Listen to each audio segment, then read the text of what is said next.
സവർണ സമുദായങ്ങളിൽ ജനിച്ചു പോയ ഒരുപാട് സുഹൃത്തുക്കൾ എനിക്കുണ്ട്. അവരെ ഫണ്ട് എനിക്ക് കിട്ടിയിട്ടുണ്ട്.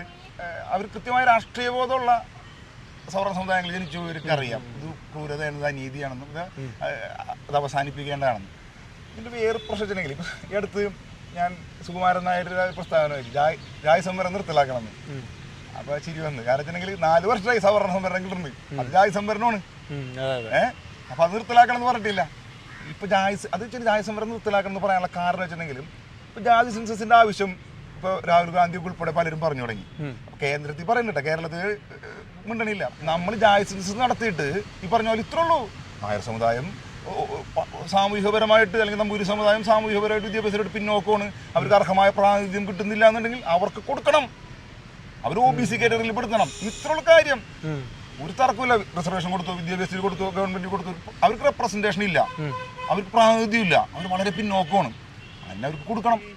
NSS സമുദായത്തിന് അല്ലെങ്കിൽ ആരെങ്കിലും അപ്രോച്ച് ചെയ്തിരുന്നു ഇപ്പോൾ പ്രശാന്ത് ചെയ്യുന്നത് ഞങ്ങളുടെ കമ്മ്യൂണിറ്റിക്ക് എതിരാണ്, അല്ലെങ്കിൽ ഞങ്ങൾക്ക് കിട്ടുന്ന ആനുകൂല്യങ്ങൾ ഇല്ലാതാക്കാൻ ശ്രമിക്കുന്നു എന്നുള്ള വിമർശനങ്ങളൊക്കെ നേരിടേണ്ടി വന്നിട്ടുണ്ട്? അങ്ങനെ വന്നിട്ടില്ല എന്നുള്ള സത്യം. കൊടുവഞ്ചൂർ പ്രത്യേകിച്ച് ഇതിന്റെ സെപ്പറേറ്റ് ചെയ്ത ആള് ഒരു നായർ സമുദായത്തിൽ ജനിച്ചു പോയാലാണ്.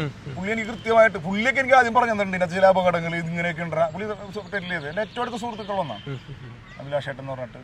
അപ്പോൾ അങ്ങനെ ഉണ്ടായിട്ടില്ല ഇതേവരും. അതല്ല, നമ്മൾ ഈ സിനിമയിൽ പറയുന്നുണ്ടല്ലോ, ഇപ്പോൾ സിനിമയിൽ അതിൻ്റെ നമ്മുടെ ഒരു ജാതി പിള്ളേരുടെ 2 അച്ഛന്മാർ ചേർന്ന് പറയുന്നുണ്ട്. അപ്പം നമ്മുടെ സർക്കാർ ചെയ്തതല്ലേ, അതെ അതെ, അപ്പം നമ്മുടെ സർക്കാർ ചെയ്തത് കൊണ്ട് നമുക്ക് അനുകൂലമായിട്ട് വരുന്ന രീതിയിലേക്കേ ചെയ്യുള്ളൂ, കോവിഡ് കാലത്ത് കിറ്റ് തന്നതല്ലേ എന്ന് പറയുന്ന ഒരു ആക്ഷേപഹാസ്യം അതിനകത്തുണ്ടല്ലോ. അപ്പോൾ ഇത് ആക്ച്വലി റിയൽ ലൈഫിലുണ്ട്. കാരണം ഒരു വിഭാഗം ആളുകളൊക്കെ ഇപ്പം ഈ സർക്കാരിനെ അത്ര കണ്ട് വിമർശിക്കാത്ത, അതായത് ഇടതുപക്ഷ പ്രൊഫൈലുകളുള്ള ആളുകളൊക്കെ അത്ര കണ്ട് വിമർശിക്കാത്ത സർക്കാർ ചെയ്യുന്ന എല്ലാം വളരെ പോസിറ്റീവായിട്ടാണ് എന്ന് ചിന്തിക്കുന്ന കുറേ ആളുകളുണ്ട്. അപ്പം അവർ പക്ഷേ ആക്ച്വലി ഈ ഒരു ഇതിൽ ചതിക്കപ്പെടുകയല്ലേ? യാഥാർത്ഥ്യമല്ലേ. ഈ സിനിമ കണ്ടിട്ട് ഞാൻ മനസ്സിലാക്കുന്ന CPM-ന്റെ ഏരിയ സമ്മേളനത്തിൽ 3 ലോക്കൽ സമ്മേളനത്തിൽ കമ്മിറ്റിയിൽ നിന്ന് ചർച്ച വന്നു ഈ വിഷയത്തിൽ. കാരണം എന്താ, പാവങ്ങളായി ഇവർ കള്ള് ഷാപ്പിലിരുന്ന് കൊട്ടേഷൻ വെക്കുകയാണ്, ഉണ്ടാക്കുന്നത് പാർട്ടി എന്താണെന്ന് കാണിച്ചു കൊടുക്കണം പറഞ്ഞിട്ട്.